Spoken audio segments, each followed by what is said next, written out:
Still here on New Day on TV3. Welcome to The Big Issue. My name is Beatrice Edu. This morning, we're going to look into the demand by the minority members of Parliament asking the government to scrap what is normally called the doom-saw levy on fuel prices, particularly petrol.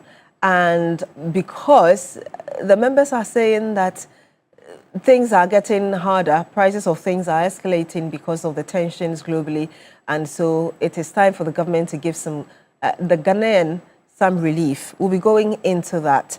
And also, yesterday there was a ruling by the Supreme Court on Act 550, which actually gave 6 months grace period, as it were, to public officials to declare their assets. That's contrary to what the Constitution says, the 1992 Constitution, which gives it 3 months. And so the Supreme Court said that the act is unconstitutional, or the 6 months is unconstitutional, and therefore upheld that petition sent to it by ASEPA. We'll be going into this as well and what this means for the country moving forward. I do have on the panel with me a regular panelist, Madam Rodelyn Imoro Ayana. She's public interest advocate. Ma'am, good morning to you. Thank you for joining us. Good morning, Beatrice. Always good to be here. Great to have you here, yes. We also have with us Madam Amma Pratt, who is spokesperson and also press secretary to the Vice President. Good morning as well. It's great to have you here. Good morning. It's great to be here. Yes. And we'll be joined as well by Madam Grace Akosia Amoabing, who is member of the MPP's communications team. But we do have via video call with us Mr. Richmond Roxon, who speaks for the Ministry of Energy. Perhaps I can start with you, Mr. Roxon. Good morning to you. Thank you very much for joining us. Good morning to you, and thank you for the opportunity. Let me say good morning to fellow panelists as well. Before I ask you my first question, though, I want us to watch that video of the minority making demands of the government. Watch this. If the guarantee has been restored, and if the cedi is no longer shielding consumers from levies impacts, then the justification for the 1 Ghana cedi doom-saw levy has completely evaporated. Keeping it is not policy, it is punishment. We call on government to immediately amend the Energy Sector Levies Amendment Act 2025 under a certificate of urgency to repeal the 1 Ghana cedi doom-saw levy forthwith. The warranted tariff reduction for the current period should have been, and I repeat, should have been no less than 10%. Our own analysis of the full year 2025 data concurs. We call on the PRC to urgently review its methodology using verified actual economic data to implement a corrective adjustment that delivers genuine relief, not less than 10% to consumers in Q3 of 2026. And you have a member of the minority giving his stance, as it were, on behalf of the members of the minority regarding the demand of government to scrap the 1 cedi levy. I did say that we do have the spokesperson for the Energy Ministry on the line with us, Mr. Richmond Roxon. Mr. Roxon, how do you respond to this demand? The minority member says keeping this is not policy, it's punishment. You know, in critical moments like this, I'm not sure that the ideal thing to be doing is the usual politicking. I mean, there's time for partisan politics, and there's a time where you put or you do away your partisanship and you look at the national interest. What the minority did yesterday, led by the immediate past Deputy Energy Minister, Honorable Collins Adumaku-Mensah, is pure partisan politics and not backed by data. If you listen to them carefully, they set their own parameters, and then based on those parameters, they did a very skewed analysis of the situation. First and foremost, let me state categorically that the government led by His Excellency John Dramani Mahama and Her Excellency Professor Jane Nana Pokuajiman is not an insensitive government. It's a government that at all times will put the people of Ghana first.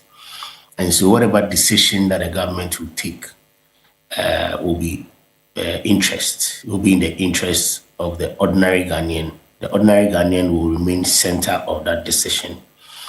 if we look at the Energy Sector Levies Act, the amendment which was tabled by the Finance Minister, Honorable Dr. Kiseo Atuforsen, in 2025, accompanying the bill was a memorandum. What is the memorandum? The memorandum simply will tell you the objective of what the bill seeks to do. The introduction of the 1 cedi was very simple, was to deal with the energy sector shortfalls. And particularly this time, we're looking at the procurement of liquid fuels for our power sector. As you may be aware, over the period, the liquid fuel component had not been part of the tariff structure. And so government was spending approximately $1 billion to procure liquid fuels to power our thermal plant. And so the government came to the people of Ghana and then humbly requested that this 1 cedi would support the procurement of liquid fuel. So if you have a budget of about $1 billion United States dollars, and then you are spending 1 cedi, look at our consumption, what you'll be raising will be about half of it. Beyond the procurement of liquid fuels, we still have significant energy sector shortfalls from the past. And so this administration inherited energy sector debt of over $3 billion. The minority ranking member is right that through the prudent management of the economy and the sector by His Excellency the President and my own boss, Dr. John Abdullah Jinapo, and then Dr. Kisela Tuforsen, we've made significant gains. But are we out of the woods? Absolutely not. He makes the case that yes, last year, the government dealt with part of the legacy debt of 1.47 billion United States dollars, where $500 million of the World Bank guarantee had been restored. They depleted that World Bank guarantee. The guarantee of 500 million at a point in time was almost zero for the non-payment of gas. And then also the government settled outstanding gas bills to the partners, that's the 10 partners, and then they also settled part of the legacy debt. And so, yes, we've made significant gains by settling part of it.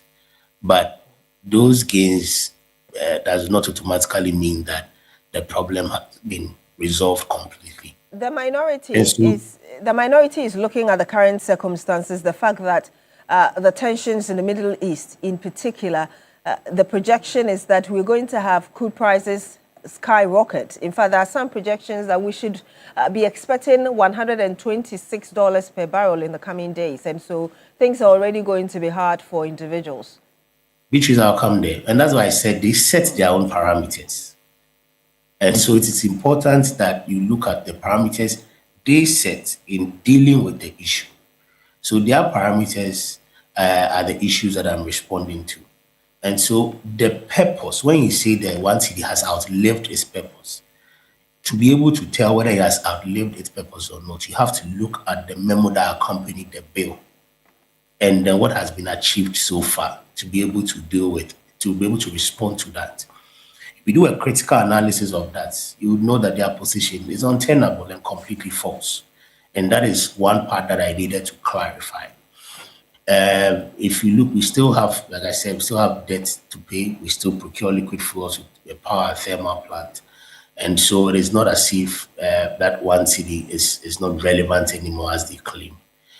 On the issue of the escalating tensions on our geopolitics and its impact in Ghana, that's why I mentioned earlier, the government is not an insensitive government. The president directed the two ministers, finance and energy, to continue to monitor the situation and advise accordingly. And so as we move on, the government will take decisions that are in the interest of the people of Ghana. If you recall, Beatrice, around last year, we still had these political tensions in the Middle East. And then in about 2 to 3 weeks, it stopped. Just last week or last 2 weeks, at a point we saw crude oil prices rise to about $119 per barrel. By close of day or less than 24 hours, prices had dropped to $87 per barrel. And so it's a very volatile situation. And so whether you are going to take a decision or a decision A or B will need critical monitoring to ensure that you take the right decision at every point in time. And so the government is not insensitive.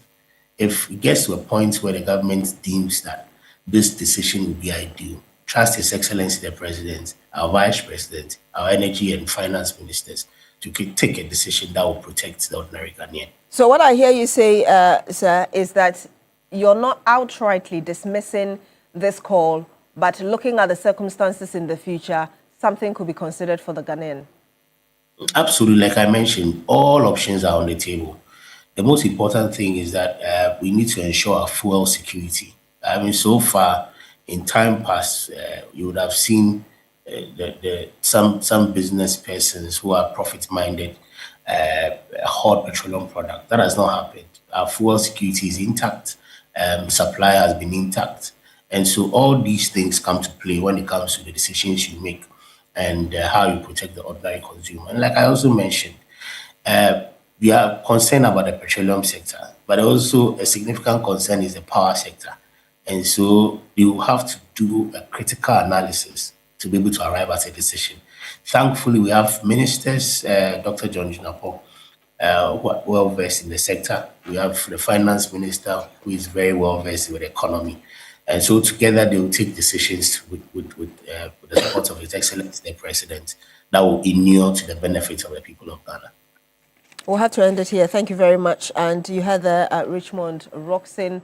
He is the spokesperson for the Energy Ministry. I did say earlier that I do have in the studio with me Madam Rodelyn Imorayana, public interest advocate. I also do have Madam Amma Pratt, who is spokesperson and press secretary to the Vice President, who will soon be joined by Madam Grace Akosia Amwabing, who is a member of the NPP's communications team. But I want to come to you, Madam Pratt. I mean, the point of the minority once again, that yes, you should make things better for the Ghanaian. Don't you think that's a good call, especially when a recent survey done by the IEA, for instance, said that in as much as people feel that the country is going in the right direction, there's still about some 46% of Ghanaians who say the cost of living is still high. Yes. Good morning. Good morning. He's to the extent that they are asking for Ghanaians to have a better life, then yes, absolutely. You know, that's the point of this government, to make Ghanaians have a better life. And if you do a comparative analysis, you know, of our living conditions then and now, then this government has proven that it is committed to Ghanaians having a better life. Let's look at pricing in the energy sector today. I mean, it is not for me to say. We all go to the pumps. We all buy fuel. We know that today, even in the midst of this global crisis, Ghanaians are still paying less than they were paying a few months ago. And this is me being, again, charitable, right? So the truth is that this government is committed to the welfare and the well-being of Ghanaians. Now, the minority is asking us to shake. You know, what they are calling for is an immediate repeal of the energy sector levy amendment under a certificate of urgency, right? We are not running a countertop administration. This is a government that is fully in control and fully in charge. Yes, the sector is run on deregulated pricing system, which is not the best, right? And this has always been our case. For me, it's one of the strongest arguments for this 1 CDE levy that the MPP is asking to be scrapped. One of the strongest arguments for that levy, for me personally, is that over time, we need to take the hard decisions that would regulate the pricing system of the sector. Let's not even go into the legacy debts that the sector has to grapple with. Let's not go there. Let's stay at just regulating the pricing system that would ensure that at the very least, we have some backbone where global exigencies will not affect us the way that they do. as we sit here, anything that happens around the world would directly affect the price of our fuel, would directly affect the price of our diesel. That's our reality as a country. As Kwame Nkrumah's independent Ghana, that's our reality. If anything happens tomorrow, if any president tweets tomorrow and it affects anything globally, we will bear the brunt directly, immediately. That's our reality. And so hard decisions need to be made to sustain the sector, to give the sector some backbone, to give the sector some ground to stand on, to make the sector solid. Now, in spite of all, and I'm using the word in spite of all of these things that government is doing to keep the sector solid, the price is still low. The price of fuel is still low. The price of diesel is still low. Even today that we are talking about price increments, it is still low than what it used to be. So what is the MPP talking about? What am I missing? Where is the urgency? I mean, what's the hasty rush for? Listen, we understand that had we been in another era, this would have been a situation of panic. We know that. We know that under another government, today would have been singing a completely different tune. We know that. But the NDC government, the reset government is in charge. Please calm down. Everything is under control. There's no need to go repealing our laws under any certificate of urgency. There's no need to start shaking any tables. Let's calm down. Yes, we will be hit. Because as we sit here today, there's disrupted oil supply, which is affecting all the routes, which is ensuring that 20% of global oil supply is absent from all global markets. That's what it is. That's the truth. And so, yes, we will be hit, like every other country will be hit in the world. Yes, our price has gone up by 1%. 1% in the face of such global, can it even be called a crisis at this point? 1% increment is what we are talking about. Do I hear you say that the MPP doesn't have a point because things would have been worse under them, under the circumstances currently? We can go back and check how things affected us in another era. And I'm telling you that today, the increment we are talking about is 1%. Yes, there's a possibility that it can go higher. We don't know. As we sit here, we can't determine the extent of the crisis in the Middle East, as we sit here. We don't know what's going to happen tomorrow or tomorrow next. So yes, there's the possibility that we can be hit. But I'm saying that as we sit here now, we have been affected by 1% increment. 1% increment. As we sit here now, the price of our fuel, the price of our diesel is still lower than what it used to be. Even in the face of that 1 cedi per litre e-levy that we are talking about. So what is the urgency? What is the urgency, you ask? What is the urgency? Let me acknowledge the presence of Madam Grace Akosia-Mwabing, who is member of the MPP's communication team. Good morning to you, ma'am. Great to have you here. Sorry I'm late this morning. Sure. Good morning to all of you and to your viewers. Let me get to the preliminary thoughts as well of Madam Ayana, this call. You heard the MPP member of Parliament say that this is punishment and the reasons they are giving for the government to scrap this. Okay. Good morning to our cherished viewers. Good morning to us ladies here this morning. Good morning. Beatrice, keeping this is not policy, it's punishment. Yes. You know what punishment was? Haircuts. Punishment was when we had to do a haircut for old people who had kept their monies, who had bought bonds, to the extent that people died. That was punishment for families. Punishment was bringing out a betting tax that affected our youth who didn't have employment, who didn't have any sense of livelihood, and were playing games to keep themselves afloat. That was punishment, having a betting tax. Punishment was taxing our talk, e-levy. That was punishment. And punishment was a COVID-19 that was kept on till 2024. That was punishment for the Ghanaian. So they should not talk about punishment. The NPP has no moral right to talk about punishment in this case. Crude oil prices globally has gone up. It will affect every facet of our daily lives. Thank God we have got a little bit of oil ourselves. We are also importing from countries that are close by.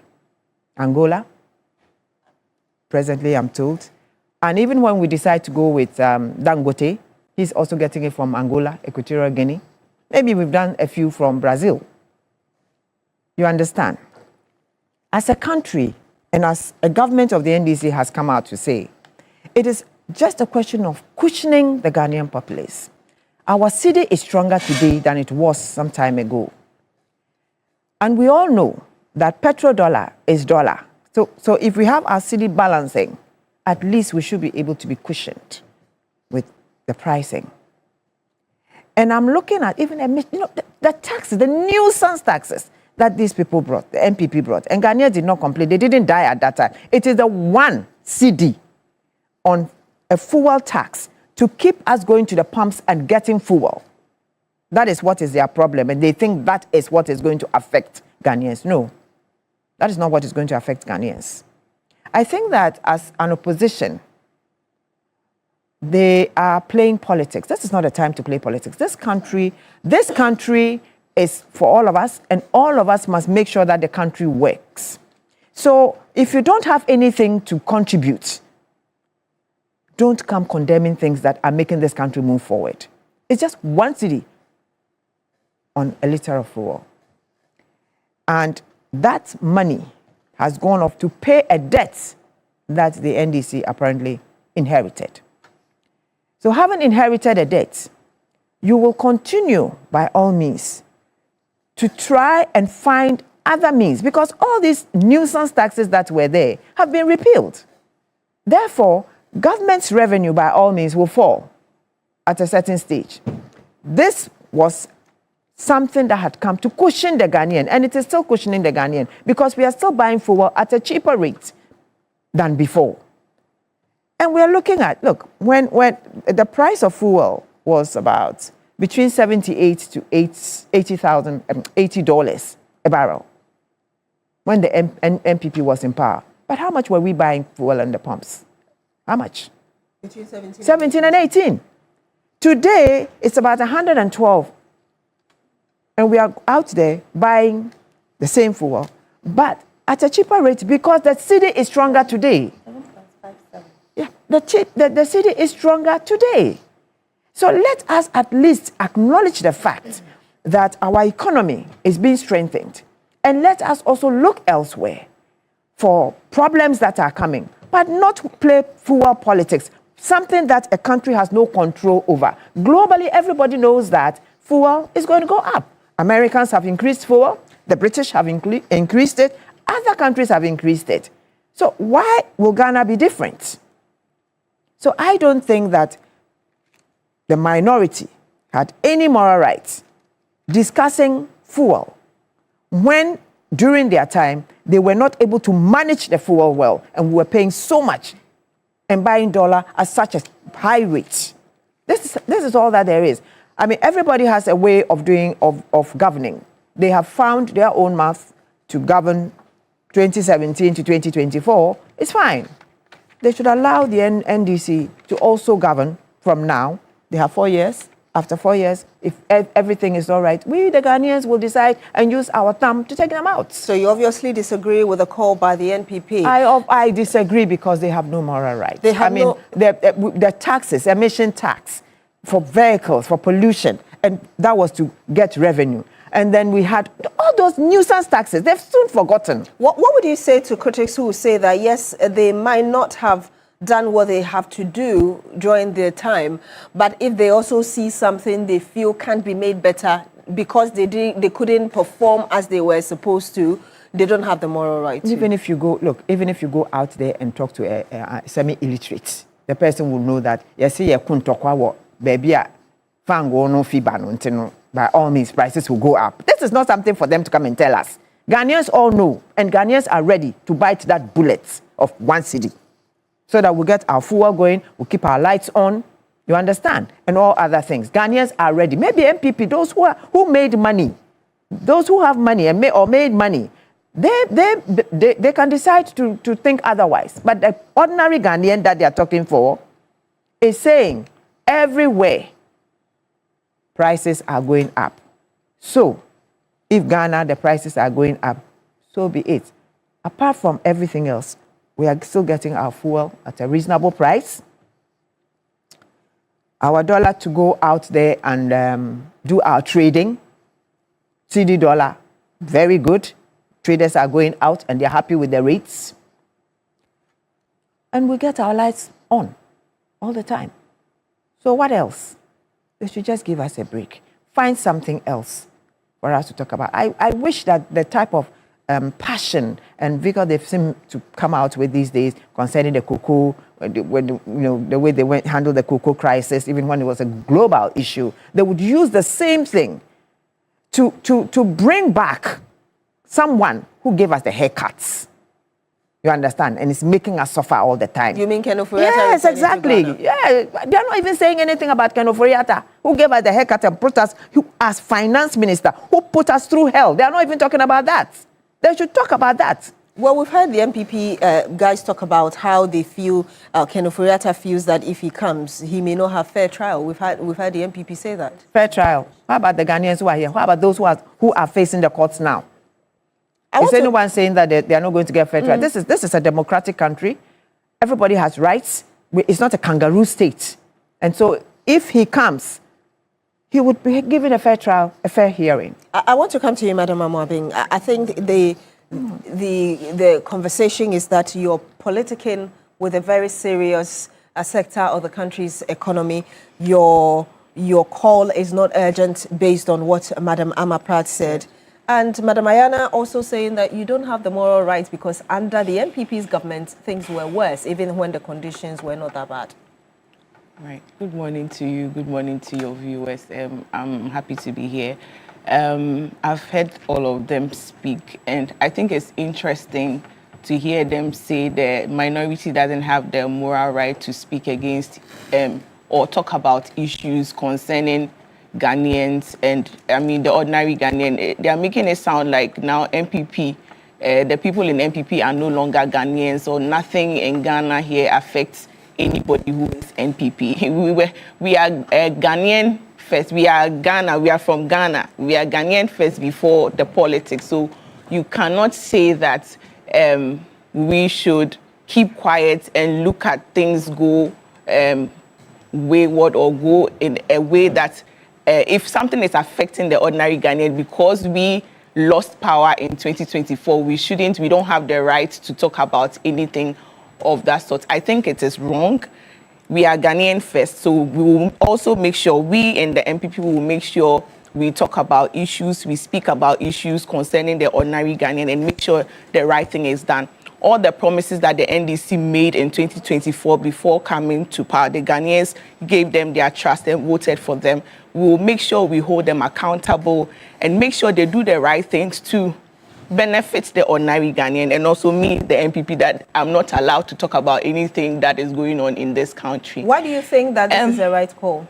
It is a right call because, yes, why was the Dumsor levy brought up in the first place? It was to solve Dumsor, right?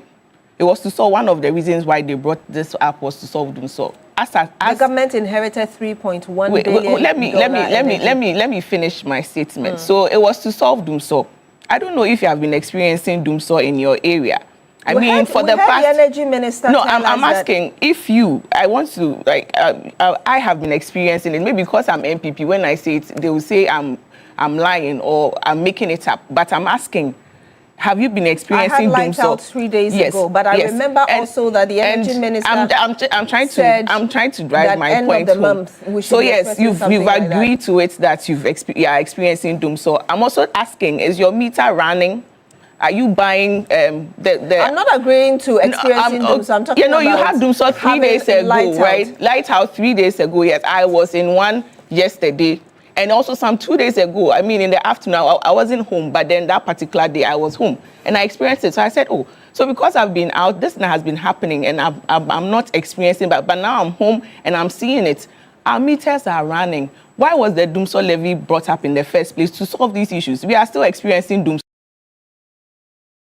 And you are still taking 1 Ghana cedis from people. How is it benefiting? How is it benefiting the ordinary Ghanaian? Whilst you are still charging that 1 cedi at the pump, and we are still suffering from Dumsor. How is it helping anybody? How do you call Dumsor when I've had light out once a week? No, not once a week. Like that's not once a week. And I'm experiencing Dumsor. That's not once a week. So what's the difference? That is not once a week. We are sleeping in light out. What's like the constantly sleeping in darkness. And you are telling me that is one off. It's not one off. Maybe you are getting it 3 times. Go to the Ashanti region. People are complaining.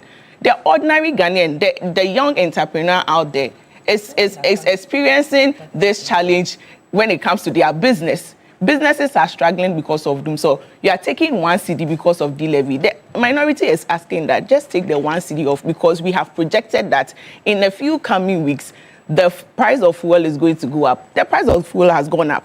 And I'm even surprised that we are sitting here talking about this particular issue where external shocks are now being mentioned that we should accept it, because it is the NDC and it is okay for fuel prices to go up because Iran-Israel war is happening. But back then in the MPP era, when we had just left the corona season in 2022 and then we experienced the Russian-Ukraine war, we came to the Ghanaians to explain to them because of the war, these prices are going up.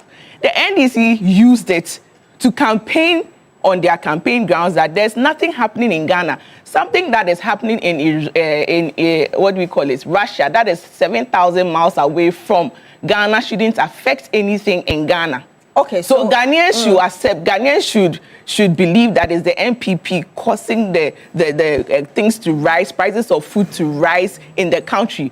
But now that it is in their era, and then the Russia, what we call it, Iran and Iran and Israel war is happening. US. We shouldn't politicize this. We should just accept it that it is an external shock and it is bound to happen. Madam Mama, but then back then, allow me to come in. Right. Back then, when there was Russia-Ukraine war, right, all the countries that were around us were all of us, were exposed to it. Right. But the circumstances or the economic situations of these countries were better than Ghana.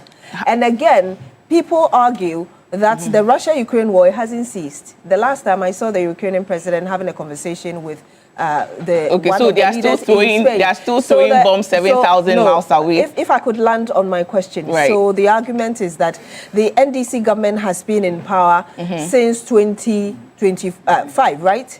And they've had at least 1 year of the Russia-Ukraine war. No, so people feel that things have improved even whilst the war was going on until this Israel-Iran war that is actually less than 1 month.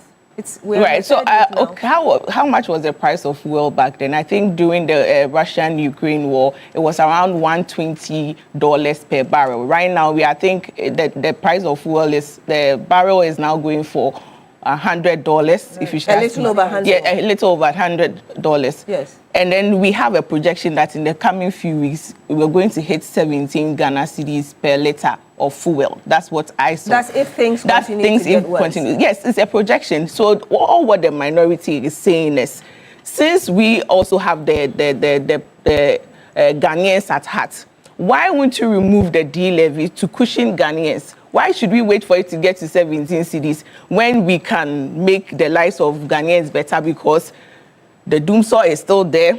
Our meters are running. People are paying so much for electricity and not getting enough power.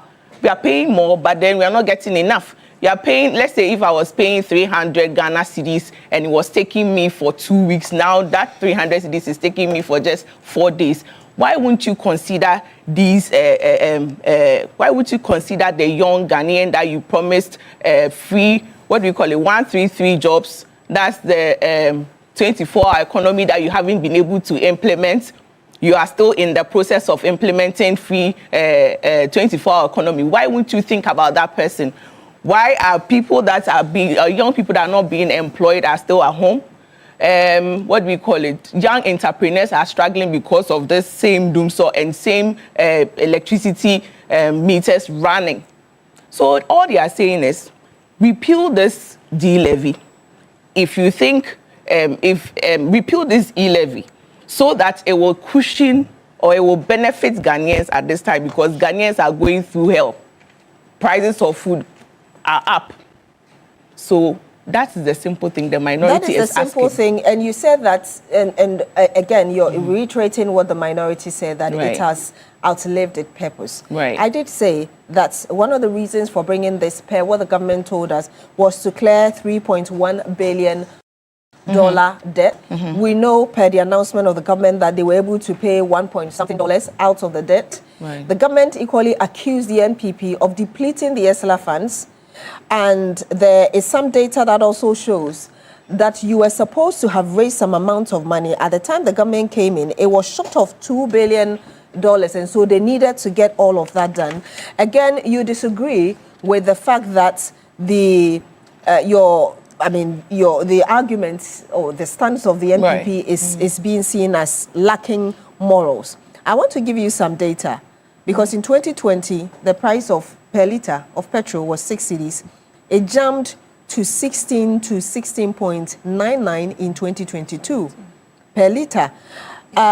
If you go to diesel, it crossed over 15 Ghana cedis, same. And that was the time the country experienced one of the worst inflations ever, 54.1%. And also, when you go to premix fuel that a lot of people use, people had called for incentives and all of that. It was beyond 11 Ghana cedis. And all these things happened at a time that the price of barrel of petrol or of crude was around $81. And it only shot up to $100 following the Russia-Ukraine war. So people's argument was that the circumstances were better, and yet these are the records we got as compared to now, when these things are still happening and people can still get their fuel between 11 and 13 Ghana cedis per litre. So, like I said, you know, we had to go through Corona from 2020. We had to go through this Corona era. From 2020, we were recovering, and then the Russian-Ukraine war came in. So before then, the country had already gone through something that we were trying to get back on our feet. And then we had this external shock coming in. So it is normal for me. I think that we were recovering. We were in the process of recovery when the war came. So prices of fuel was also up, because during the Corona, a lot of things were not happening. You are disagreeing with the fact that the country had borrowed so much, which is why so much, the foundations were exposed. No, not that. I was saying that the country was coming from somewhere. In 2020, you were here. We all experienced Corona. Things were not, for 1 year, children were not going to school, but teachers were being paid. How was the government paying all these people? The Corona was global. It was global, but Ghana, Ghana is different from, let's say, Togo. Ghana is different from Abidjan. Ghana is different from a lot of countries. Ghana is different from the United States of America. The impact that maybe Corona will bring to Togo will be different from the impact Ghana will have. So these were the shocks. These were the things that were happening to us. We Ghanaian, this particular issue was to us, not to any other country. Yes, maybe their systems are different, so things may affect them differently. But when you come to Ghana, when there are external shocks, it will also affect us differently. To understand that the cedi became the worst performing currency globally. So if with everything that I understand where you are coming from. But at the end of the day, the Ghanaian realized that MPP didn't do something right. So let's vote MPP out of power and bring the MPP. That is why we are here. They've seen all the things that were done wrong, and we have accepted. We speak about it. Yes, something was not done right. The Ghanaian realized that, okay, MPP is not serving us well. So let us vote NPP out of power and bring NDC. And we have accepted it. We are here now. President John Dramani Mahama is the president. Moving forward, we have accepted our mistakes, but we will not keep quiet because we made a mistake back then. So we will not talk when you are also making those mistakes. The promises that you said you were going to give to Ghanaians, when you are not fulfilling them, we will not keep quiet and sit there and look at all these things happen. We will talk about it. That's the point. So if we keep taking us back to 2020 and this happened, we've passed that stage already. We are now in 2026. Things are happening. The same issues that the NDC brought up to say that it can never happen to them. The energy minister came on TV and said they are doing something right. So pumps are the fuel price at the pumps are cheap. But then something happened and the fuel price just shot up. So then you politicize this issue. Why should we keep quiet and then just sit there and look at you make such mistakes? So if you can reduce things for life to be better for the ordinary Ghanaian, I think you should do it. So you're saying that this call of the minority is really on behalf of Ghanaians? It is. Let me give you we some are fighting data. We are fighting for the ordinary Ghanaian, and we will not keep quiet when things are not being done right. They are saying that we are taking e-levy. The e-levy is causing so much issues to the ordinary Ghanaian. Let's take e-levy out and then we'll make the ordinary Ghanaian feel better. They take the e-levy and then they bring in the d-levy. Are you having the ordinary Ghanaian at heart? Let me give you some data since you're speaking for the ordinary Ghanaian. Right. In 2024, the debt to GDP ratio was between 61 to 70.5%. That was in 2024. As we speak, per the latest data from the Statistical Service, it's around 45.3. That's the ratio, debt to GDP ratio. Again, there was a global info analytics survey that was done in December 2025, which said that 66% of Ghanaians felt that the country was going in the right direction. Which date is that? I'm talking about December 2025. Right. That was followed shortly by another survey done in January by the IEA, which said 58% of Ghanaians said the country was also in the right direction. So when you say you're speaking for the ordinary Ghanaian, which Ghanaian? That's the ordinary Ghanaian. Which Ghanaian? I'm also a Ghanaian. Because it looks I'm like buying majority fuel. of people I'm say buying that they are ECG. okay. Wait, I'm buying fuel. I'm paying for my ECG. I'm paying people. I know the plight of the ordinary Ghanaian. People who are struggling to make ends meet. So if I say I'm speaking to the ordinary Ghanaian, I'm not sitting here speaking for myself. I have encounters with the people in the markets, people who go to the markets on a daily. You can talk about the finance and everything, but when we bring it back home, how are people experiencing, what are the challenges people are experiencing in this country? We were here when you said you have employed 1 million people, 1 million young people. When Ghanaians were voting you into power, you promised them jobs. Like I said, 24-hour economy. How is the 24-hour economy working now? Do we have young people that you promised, the young Gen Zs that you promised 24-hour economy? Are they currently experiencing it? Are they currently benefiting from the 133 jobs that you promised them? There are some institutions in Ghana currently implementing that. And they are implementing 24-hour economy, but what has changed? Have they employed new people? Is it 133, or is the same group of people in the country doing the same job? No, it's the same people in the company. Do you understand? What the 133? Wait. Let me just say 133 was 1 job, 3 shifts, 3 people, right? So let's say if the 4 of us are in this company and we are supposed to do one party, your work has to be done by 3 people. Her work has to be done by 3 people, right? So you run shifts. If you have changed the shift and then now I'm doing long shifts, closing at a certain time, and then you've extended it to 12 midnight, that doesn't mean you have impacted anybody. That doesn't mean you've added anybody to your work. Madam, do you understand? The import of my question is whether or not you appreciate the fact that it's a gradual thing which has already started. It's a gradual thing. When the NDC promised the free SHS, when we came the first year, we implemented it, and families benefited from the free SHS. So if 24-hour economy is your flagship policy for the ordinary Ghanaian, and you come and we are in 2026, you are still telling me you are in the process of implementing that policy, then but you are not about the free no, SHS, that's what I'm also saying. That bearing wait, in mind I am the saying other that side of it. if that was your flagship policy to make life better for the young person, you promised them jobs. Recently, how many people lost their lives to get into the police service? You promise them free SHS, you promise them 133 jobs, and then I have to, when you came to power, I have to lose my life because I'm struggling to get a job. A lot of people lost their lives. I'm not sure it's 6 people. I'm sure it's more than 6 people because we don't know their stories afterwards. Because then you have to give us data. Are you sure that it's more than the numbers? I will give you that data before given. I'll give you that data before I leave here.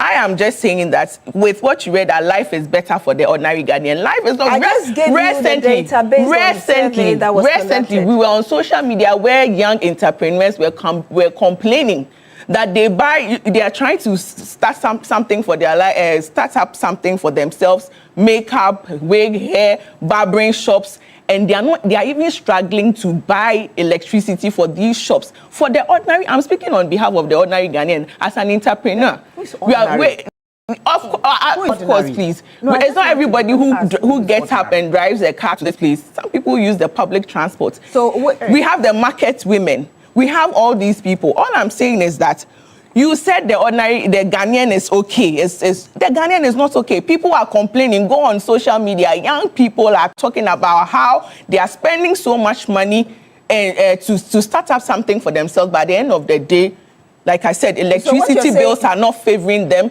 which is collapsing a lot of jobs. A friend of mine started a business, like a hair business, some few weeks ago, and the person is struggling just to get lights in her shop. So if you tell me everybody is happy because of info analytics, so you're research saying that these credible researchers, their data is come wrong. to the ground, but and then experience it. People. We are on social media. We are on social media. We see what is happening. Like I said, people are complaining. You said, I will give you jobs. I'm going to give you this. You come, and then it's a different story altogether. Madam Amami, are you saying that what people are saying on social media is a representative? Of course. And even against what a scientific survey is saying? Wait, so that's what, for me, I get what the scientific, what data is saying. But we also sit and also look on the normal, look on the social media, which is available to everybody, and we see what is going on. A lot of people are not excited with whatever is going on. This government promised the Ghanaian a lot of things, especially the young people. We are here and these young people are struggling. Like I said, I'm looking for a job and I have to even lose my life before getting that job. I have to struggle. Yes, a lot of people lost their lives just with the security recruitment. Exactly. So we cannot say that everybody is comfortable. So if something is not being done right, we should just keep quiet and watch because we are in the MPP. No. If something is wrong and has to be done and something has to be said, you played politics with this, with this Russian-Ukraine war. You made it sound like, oh, MPP are behind this particular issue. To the extent that His Excellency John Dramani Mahama said, 7,000 bombs are being thrown 7,000 miles away. How does it affect the ordinary Ghanaian? How does it affect us sitting in Ghana? Yet, Obia to bomb 7,000 away. How does it affect us? But today, the same president came to tell us that because of Iran-Israel war, this thing is going to affect us as a country. So we have proved that this is, politics. Yes, politics is politics. But we have made a point. Oh, there's a video. I will show it to you. There's a video of the president saying that because of the Iran-Israel war, we will be experiencing some changes in the country. It is there, and we will play it to you. So what he said was that when things happen globally, of course, it has the potential of affecting Ghana's economy. But in 2022, 2023, but I did tell what he said, yet Ghana Yato bomb Israel 7,000 miles away. It doesn't affect anybody. That's fine. So yes, that should tell you that we shouldn't say the MPP shouldn't talk about this because we are MPP, and it has proved the point to the ordinary Ghanaians that this particular government lied to them to come to power. I'm coming to you, the lies they told will catch up with them. I'm coming to you, Madam Ayana, but the point I was making was that the NPP before this current war in Israel, with Israel, Iran, and US, before this happened, and like I said, we are in the 3rd week. Right. The NDC government has still lived at least 1 year of the Russia-Ukraine war. And people are saying that within the last I was 1 year, asking you that 1 year, were they still throwing bombs, or they were having some negotiations? Were they still throwing bombs at that time? The 1 year that you said the NDC has lived, were they throwing bombs like back then when John Dramani Mahama said the bombs that are being thrown in Russia doesn't affect anything in Ghana? That's what I'm asking you. That 1 year, were they still throwing bombs, or it was just they were having negotiations with the United States and all that? That is what I should be asking you. If they were having negotiations, then it means that things were calm, not as before. So you can't play politics 2022 and come here and say that in 2024, because it's NDC, it should be normal. Please, Madam Ayana has the floor. About situations, we're talking about you can't do that. So, for instance, when you have overloaded transformers being fixed and the lights go off for 30 minutes and comes back on, that is not doomsday. That is number one. Number two, it is quite revealing sometimes when you listen to people. Because of the way this economy has been managed, people are now able, young people are now able to buy so many electrical gadgets, I'm telling you. People who didn't have air conditioners are buying air conditioners because now, at least they've got savings from their transportation, from their fuel pumps, from other things. Young people are buying gadgets, all kinds of gadgets. I didn't know that. Oh, yes. Young people are buying gadgets. Oh, yes. But young people are buying gadgets already. Young people are able to buy certain things now, and therefore they are enjoying themselves. Madam Ayana, where is this data coming from? No, I'm just saying that, when you also read the social media, that is what the young people too are saying, that for once I've been able to afford a rice cooker. For once I've been able to afford a small fan. For once I've been able to do this. You understand what I'm saying? That's also coming from social media, where we all go. So if you go in there too, you will see it. And we are talking, sometimes when we are talking and we talk about the 24-hour economy, I keep asking, even if we plant corn, it's not going to take 2 days for that corn to mature.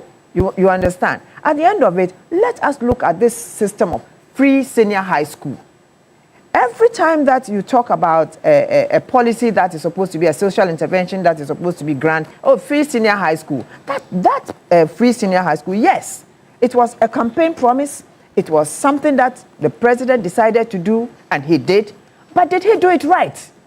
Most of us felt it was shambolic. The way it was implemented was not the right way to go. So if a government has decided, we have learned lessons. So if you decide and say that you're going to do something, look, one district, one factory. Till they left government, how many factories were built? One village, one dam. We were told that meaningful dams. Go to the north and show me the dams that are still working, that people are probably using the dam to create jobs for themselves. But these were all very beautiful and laudable policies. It didn't happen in a day. It took you 8 years. It never happened. So how can a government that has just been in government for almost 1.5 years, you expect that when they say 1333, it's going to happen? You need to think things through. You need to put policies in place. Ghanaians are watching. We are all watching. No Ghanaian is saying that the economy is all honey. We know that things are hard. When you were introducing the free senior high school, you're talking about people dying when they were going for military training. The free senior high school, majority of them could not get admission into the universities. You did not increase any form of accommodation and other things for the universities. The students went in there, they came out half-baked. Most of them came out with your traffic light system. They came out half-baked. The universities could not even work with them. Some of them had to be told to go back and study and rewrite certain papers before they could qualify. At the end of it, they got frustrated, and most of them went to look for military jobs or security jobs.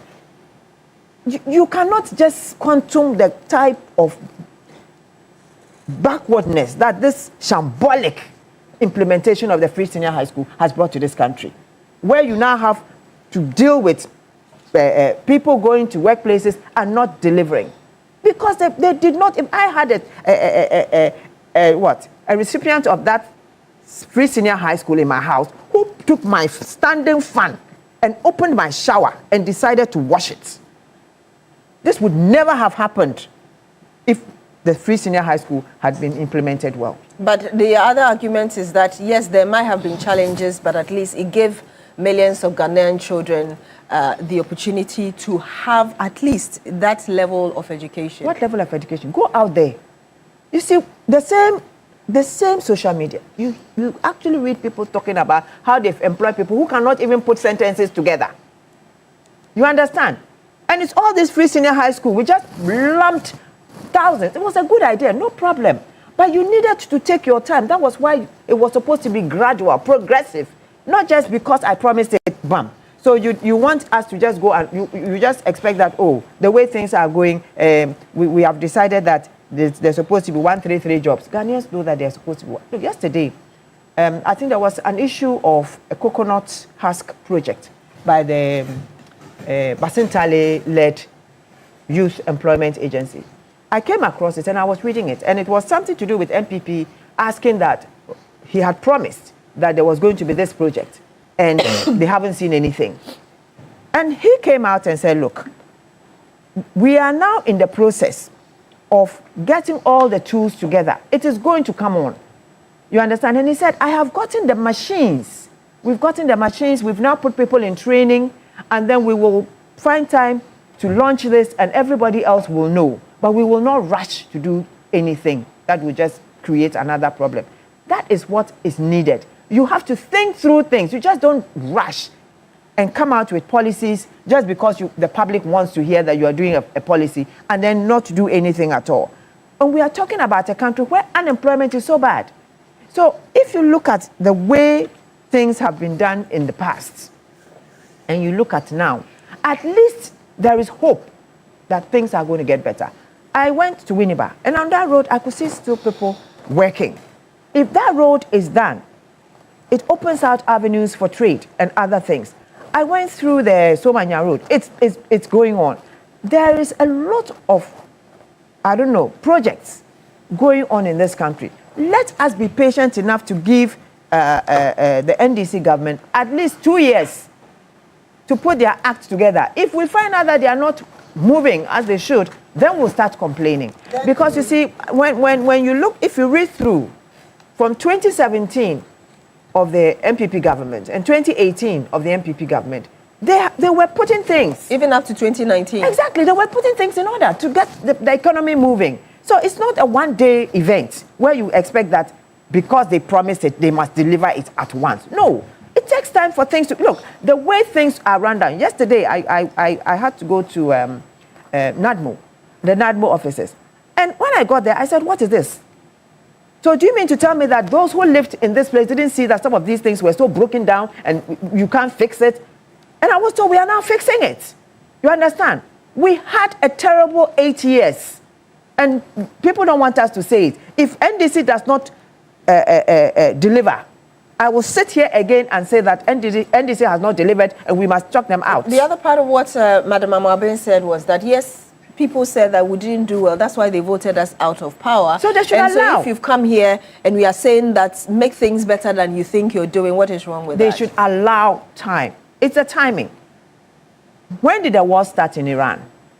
3 weeks ago. We 3 are in weeks the third ago. week. Have petrol prices been increased or not? Recently, they increased fuel, right? You are saying Ghanaians are. We haven't seen anybody on the streets demonstrating that the fuel prices is such that they cannot. But we saw people with placards and things when they had a haircut with wheelchairs going to places to demand for justice. You understand? It takes time for certain things to come. And the Ghanaian populace is now not illiterate anymore. We are not. So everybody knows that there is a war going on and it affects us. When Ukraine-Iran war came, the basic one thing that everybody was talking was the price of bread. It was the price of bread. Bread had become so expensive because we get wheat from Ukraine.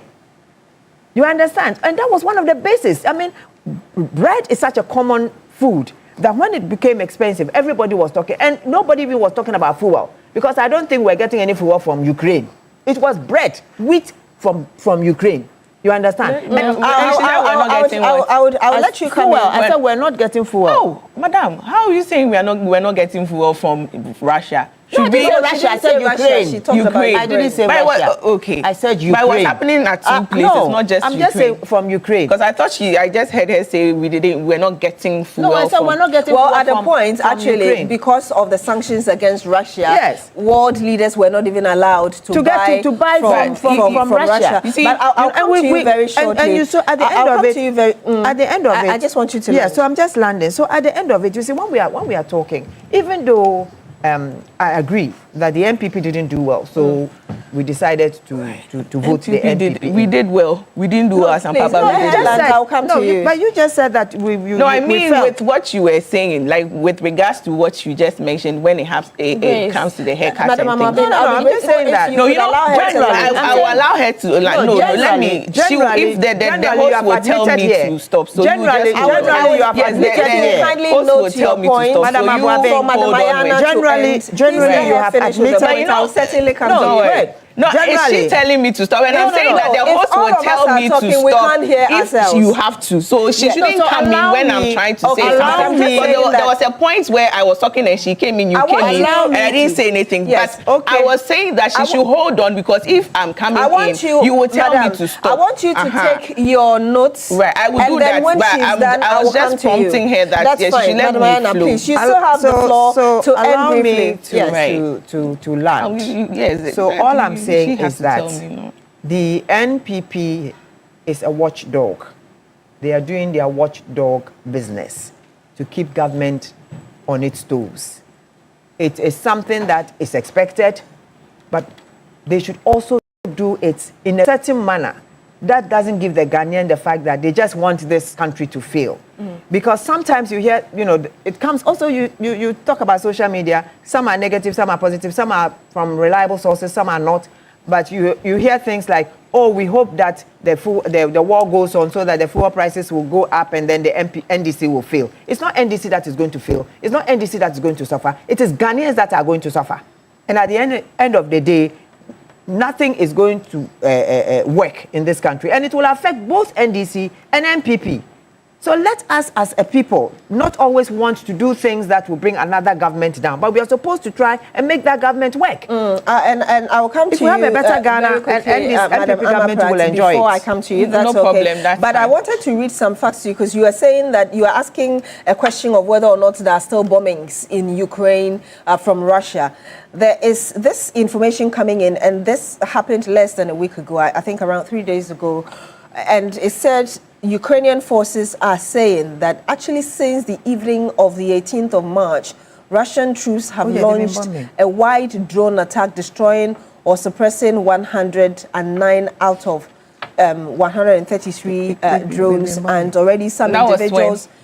I'm talking about between 3 days ago. So, and 3 days ago. yes, But I'm 3 just days ago. saying But that- then the question you asked me was not in 2020. No, so you no, asked me a no. question back You then, said- but not you this said one. that I was saying that people said that yes, Russia-Ukraine war affected everybody. Why course. is it that it affected Ghana most? And you May I- always may I- forget. may I You always end- forget that may I I end started from a point that I'm in explaining to 2022 you- we're recovering from the Yes. COVID-19. You always forget that point. You leave that point and then you just drive. But I did just say that Russian-Ukraine war. COVID was global. But so yes, but then you have to drive it from that because that's where I started my Okay, argument. now let me give you from the clarity Corona you asked to for. the Russian-Ukraine war, but you always take that one out to make it look like it's just the Russian-Ukraine war. I did mention started from a earlier that point. COVID was global, but I'm just clarifying a question So you know asked. where my argument started from there, and then I brought it to Russian-Ukraine war. So don't take me out of context and just use the I'm not taking you out Russian-Ukraine of war. context. I'm Exactly. saying So that when let's do it from that point. I'm saying that when you said that, and I said that the NDC government has also seen 1 year, at least they've gone through 1 year of Russian-Ukraine war, and you said that there are no bombings, and I'm just reading the data to you. Right. That's There all. are I still just wanted to bring you that clarification. Thank you. I have that. But so I will come to you again, but Madam Mama Pratt, if you would come in before I come to Madam Amoabeng for her points, please. Yes, it's just a few things, I think the point is loud enough, I think the figures and the facts speak loud enough. When I hear Grace say things like, I connect with the ordinary Ghanaian course, because I I go to the market and things like that, I get surprised because you don't need a second person to connect to your Ghanaianness. It should be you, Grace. When you go to the fuel pump, how much do you Of buy course, I'm your fuel struggling. for? I'm speaking for myself and I'm speaking for I'm struggling. Yes, I'm struggling. So I'm you're saying buying it's ECG. There's a small shop that I run. Okay. I'm Please, buying Madam ECG. Grace, Because she asked Just me a finish. question, so I had to come Please, in. just finish she and- directed just something to me, finish. so I had to come Please, in. I'll come to you. I know Right. you've got a lot to say, but when she's done, I'll let you exhaust your point. Please, land with Yes, your I point. think it's important that, because when we do this, we completely distort the conversation. I think it's important that Grace appreciates that when she has her turn, she speaks. When her turn is over, she keeps quiet. Like the rest of us, keep quiet when, she's speaking. Grace is very important. Keep quiet. I'm quiet. I'm listening to you, but you're mentioning my name. Just to say that you don't need any other person to tell you about your Ghanaianness. Your Ghanaianness is you. It's your lived experience. Just in as much as I don't need social media to tell me about my lived experience as a Ghanaian. It is mine. I go to the pump. I go to the market. I interact with state, with nation. I don't need social media to tell me about my living conditions. And I don't need any external person to tell me about my living conditions. It is my living conditions. And it's the mistake that we constantly make, this disconnect of wanting to tell Ghanaians what it is. When Ghanaians know what it is for ourselves, we live in this country. We experience NPP. We are experiencing NDC. It's our lived experience. You can't tell us, what is, as if we are not experiencing it. I was really struggling to find this document, and if you would permit me, please permit me to read just a little bit. It says, Which document? The World Bank. Okay. The World Which Bank. year? The World Bank, and it's just, Google it. I just found this on Ghana Web, and it's an article. I don't even want to preempt it. Let me just read it. The World Bank has pushed back against the erstwhile Akufo-Addo administration's long-term narrative that Ghana's 2022 economic collapse was a result of global turmoil, the COVID-19 pandemic, and the Russian-Ukrainian war. I'll skip and come to the most important part for me. It says the deterioration of global conditions was not the cause of the 2022 macroeconomic crisis. Rather, it merely exposed an economy already beset with deep infrastructural vulnerabilities and precarious microeconomic conditions, the report said. This is not me sitting here and saying. This is the World Bank saying that the issues we had in this country had nothing to do with the Russian-Ukrainian war or COVID-19. It was due to the mismanagement of the NPP. Exactly. Don't take my word for it. Take the World Bank's word for it. And we should take. Don't take my word now for we it. can take Now the let's World come back. Bank's word. No, she Okay. just pointed at me to speak. So please. Please, finish with your point. No, she said I should speak, right? I thought you were done. She said Please I should finish your speak. point. So I will speak when she tells me to. Please, finish your point. Also,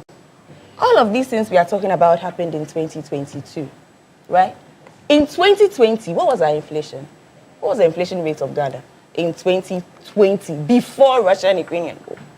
15, in excess of 15%. What's our inflation rate today? 3 points. Let's even say 4. Let's be charitable. Let's add on the figures. Let's call it 4%. Can you compare? When Grace keeps saying that we are Ghanaians, we have a right to speak. Yes, you are Ghanaians. You have every right to speak. Speak well. Speak well. Speak like a side that has mismanaged and is sitting down and watching somebody manage. Speak like that. Come in. And for me, and I mean, I can't say this enough. It's important to me that the MPP is strengthened. We need accountability. We need a credible opposition. Be that credible opposition. You don't just speak because you want to speak. Listen, So let me give you the we data. have serious issues as we sit here. There's a Middle East crisis that is threatening globally to affect all of us, right? When you speak, can you speak like a Ghanaian and ensure that there are prudent ways of managing the situation? This government today, look at the exchange rate, look at inflation. All the indicators are good. All the indicators are good today. All the indicators are good. Now, when you have a situation like this, and a government that is active, is seated up uprightly, trying to deal with a sector that I've already explained in terms of pricing is highly deregulated. As an MPP side, what do? This is not the time to play cheap politics. This is not the time for that. This is the time to be up seated and take your rightful place as a credible opposition. So that when you come to the conversation and you speak, we can say that, oh, this is meaningful. We can take something from here. We can, actively, feedback. Jojo, I like intelligent debates. Madam, I like for a side that comes to the table meaningfully. Let's have meaningful exchanges. You don't just speak because you have a microphone. Or you don't just speak as an MPP side because you want to play politics. But she's made her point that she's not speaking and as this an is MPP. This is not even about she grace just feels per this se. is the concern of Ghanaians. Well, as Ghanaians, we know our concerns. I'm Ghanaian. Beatrice, we are Ghanaian. We know our concerns. But you see, for me, and I keep saying this, let's elevate the national conversation. This, what did you do? What did we do? I'm tired of it, personally. I want us to have elevated conversations. That's why yesterday, when I watched the press conference, I was a little confused and also a little surprised by my own brother, the Honorable Collins Adumako, because for me, he's one of the finest in the MPP. So listening to him yesterday, I was really, really surprised. Like, what are you saying? Like, Collins, what are you saying? Why did we have this levy that we are talking about? It was not for Dumso, and they insist on calling it de-levy. I don't even know why we are being so disingenuous with the facts. That's not what it was meant to do. It's like you're setting your own questions, marking yourself and declaring yourself that you have scored first in an exam that doesn't exist. Why is the exam? Who is complaining? We are paying less for fuel today. What's the issue? And you say, we should institute a state of emergency. To do what? Why is the mistake? She keeps insisting. And you're making a mistake. Why is the mistake? Which mistake has been committed that the MPP seeks to correct? Why is the mistake? You see, let's come back a little bit. Let's do this really, really well. We are talking about 3.1 billion legacy debt. And then I'll go right? to, yes. That's what we are talking about. We are talking about financing gaps within the sector. Right? We are talking about levies that have been scrapped. And a levy, one CD levy on every liter of fuel that came in to shore up a sector that we all agree was in existential problems. Our energy sector was dead. Even the ghost was being killed. That's our reality. Let's never forget what our reality is. So if you have a government that is ready and able and willing to take the tough decisions, and even as this government takes the tough decisions, it's putting cushions down for the Ghanaian, cushioning the process such that even as we introduce a levy, you end up paying less for fuel. Have you heard of this before? A government that introduces a levy and yet somehow the price of the commodity goes down. This is what we are talking about. So if we have a crisis which is affecting all of us globally, 20%. The whole global energy market sector is dealing with a deficit today of 20%. And even in this crisis, we are still paying less for fuel. What is the increment we are discussing? 1% increment. 1%. Let me just bring MPP, speak well. So just wanted to, I will let you, just wanted to draw your attention to the fact that the 15% inflation rate was not throughout the year 2020. It was in May, and then somewhere in July, it was 11.4%, and the year ended at 10.4%. Compare that to 3%. So just wanted to bring that to you. Compare that to 3%. 15, 14, 10, compared to 3% today in a global crisis. Do the comparison. Madam Amabin, you have the floor. Okay. Thank you for giving me the floor again, and sorry if I interjected any of their submissions. And to you, I mean, when I was talking, there were so many points where they came in. You also came in, but that's okay, it's fine. She talked about we having intelligent debates here. I think we are having an intelligent debate here. You made your point, I made my point. So you cannot say my point is not intelligent. Do you understand? No, that's what she said. You said we should have an intelligent debate here, which is very wrong. We are all talking about our issues here. So I think we should look at that, my sister.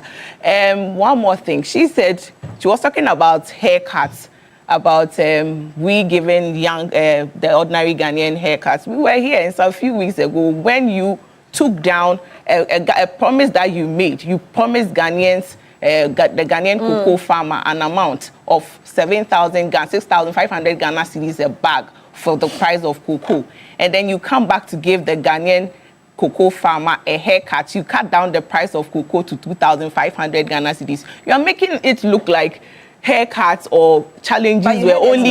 No, wait. You always come in when I start my submission. It distracts my flow. Please, you did that the first time, so let me just flow. Please go ahead. So she said, I picked that point from her, saying that we gave Ghanaians haircuts, things were difficult. Yes, you know, when I started my argument, I agreed with you that, yes, Ghanaians said the MPP was not doing something right, so they took Ghanaians out and then they brought you in. You made promises to the Ghanaian based on the economy that you met. You knew the state of the economy back then before making the promises to the ordinary Ghanaian. So we, the MPP, like you said, she said we don't have the moral right to talk. When you were making the promises on your campaign grounds, I'm not saying, oh, yes, sorry, NDC representative. Yes. When you were making your submission, when you were making the promises to the ordinary Ghanaian, right, you said you would make things better, you do this, you give them this, you give them that. Now we are here. You knew the state of the economy of Ghana before making the promises to the ordinary Ghanaian. And because of that, when they have voted you into power and you are working, we'll make sure we hold you accountable to the promises that you made to the ordinary Ghanaian. So she's talking about haircut. You promised the cocoa farmers 6,500 cedis per bag of cocoa. You come back and then we voted you into power and then you are giving the ordinary cocoa farmer 2,500 Ghana cedis for a bag. And then you expect us to keep quiet and look at you because you think you feel you are making life better for the ordinary Ghanaian and we don't have the moral right to talk. We will talk because the promises that you make were based on your projections, were based on the things that you said you were going to do for the ordinary Ghanaian. So if they vote you into power and you come and you are doing something that is not right, we will hold you accountable. We will make sure that we call you out for all those things that you said you were going to do for the ordinary Ghanaian. Something like the 24-hour economy. She talked about free SHS, we not implementing it well, and then a lot of lapses in the free SHS. I mentioned 24-hour economy because that was the flagship policy of the NDC. They promised a lot of young Ghanaians jobs. They promised a lot of progress. It's a work in progress, but then in the NPP era, it wasn't a work in progress. It wasn't a matter. It wasn't an issue when it was the NPP. But because it's NDC, we should keep quiet and watch you. We, the people in the NPP, should just sit aloof and then say, "Oh, they are doing." We should give time, but you couldn't give time to the NPP to sort their issues out. Indeed. Let me say that the big issue is sponsored by the University of Gold Coast. We have a second topic to look at, and I'll just take one take from you, and it has to do with the asset declaration and the decision of the Supreme Court yesterday to say that Act 550, which allows public officials to declare their assets within 6 months, that is unconstitutional because the 1992 Constitution, Article 286, says that we should do that within 3 months. I mean, there's a decision coming in after this case started in 2023. So perhaps, okay, let me start with you, Madam Amaprat. Quickly, because very briefly, on the second topic. Yes, please. The second topic, please. Because then I didn't finish. Please, we've really run out of time. So then we should stick to the second, because if she has to come in, then I have to come in. Please. If she comes in, I would come in because I would have to finish. Oh no, it's not. I'm not contesting you. It's education too. I'm also educating the viewers. Shall we have some order here? You have 1 minute. If you use that time and you're not able to comment on that, we'll have to move on.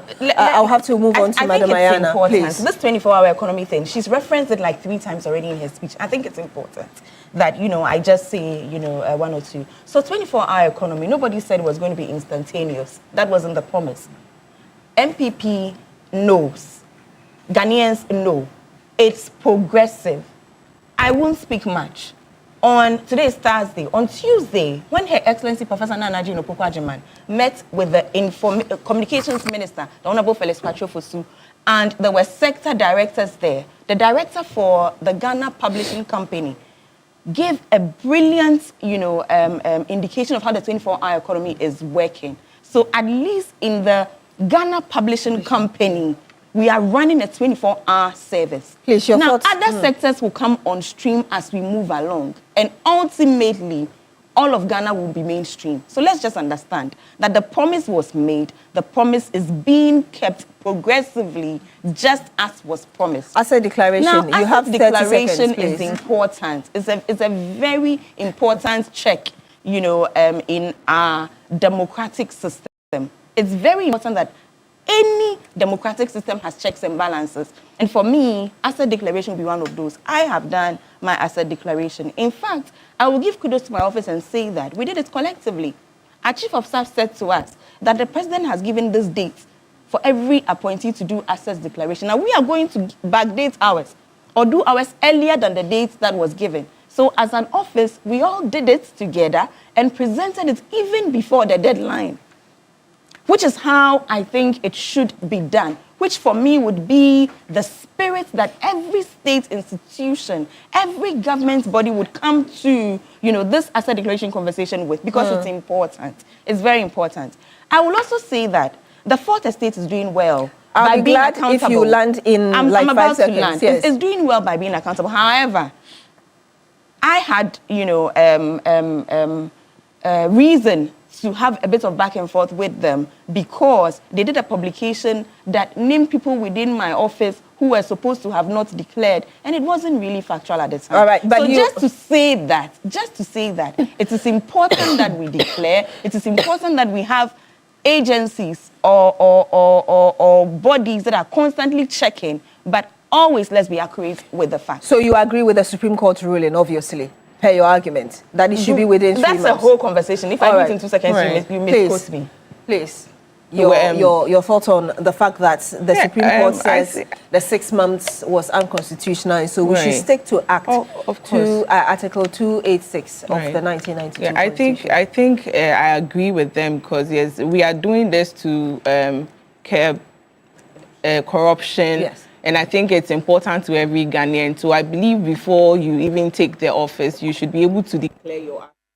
And then we take it from there. So if you ask me, I think I agree that this should be done because if you should do it 6 months after you come into office, then it means you can, like, I think they said you can hide some of your properties. You can, hide things that you're not supposed to hide. So if we are supposed to declare before coming into power, I think that is right. And I agree with the Supreme Court that it should be done before you take office as a government official or anything of that sort. So for me, I believe it is the right way to go, if you should ask me.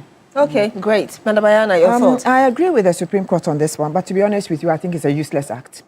The declaration of assets. Oh, yeah. Okay. It's a useless act. An act that gives people the right to go and put down what they are perceived to have, and then when they leave office to go again and put down what they still have, and then the Ghanaians don't see it. So we should scrap it? We should scrap it. We should scrap it, and because there's no need. You understand? For all these years that the act has been there, who has come out to say that this person has got this house? But at least it gives her a bit more flesh of what we should be doing, even which institutions should be. You don't have that in the Constitution. Even if we have to maintain it, then we have to make it open. When people declare their assets, we must find ways and means for Ghanaians to know that this is what the person wrote. I have one motorcycle. I have one this, I have that, and all of us will know. And when they are going back, we will get to know whether they have 2 motorcycles or 2 houses. But this whole idea of secrecy, where you go and write whatever you think you have, and then at the end of it, nobody knows, and then you just go home. That is what is creating the problem. You understand? We should insist more on lifestyle audits in this country. We should insist more on people being accountable in this country than letting people go and write all manner of things, and then we don't see, and then we sit and say that the people corrupt. The people have this number of houses. Meanwhile, we don't know what they have written. Let me just read 2 messages from properties. you. Yes, a number of you assets. have sent us your messages, but I can only read about 2 of them. This is coming in from Chachu Chikata Jr. Wa West. He says, good morning, Beatrice. Big ups to Imorayana, Madam Imorayana and Amaprad for their efforts to educate the 38.2% people on the current state of the John Mahama government. The MPP shouldn't be adding more salt to our wound. And there's also another comment. Okay, he seems to be making that same point, and so I would. Okay, I'll have to end it here with a comment, but thank you very much. And that's it for the big issue here on New Day on TV3. I would like to say thank you to you, Madam Rotlyn Imora Yana, public interest advocate. Also to you as well, Madam Amma Pratt, a spokesperson and press secretary to the Vice President. And of course to you as well, Madam Grace Akosia Amwab, member of the NPP communication team. Thank you very much for joining us. I'd like to say a big thank you as well to Chic by Siba for my costume this morning. Chic by Siba is located in East Legon. You can easily find her just using Google Map on the Boundary Road. And yes, Big Issue is also sponsored by the University of Gold Coast. And whether you're aiming for a specialist MBA in marketing, communication, operations, supply chain, human resource management, finance, entrepreneurship, innovation, or business intelligence analytics, or you want to just advance through a dual MBA or chartered manager MBA, University of Gold Coast gives you options that match your vision. And if your next step is an MSc in international relations, communication, international marketing,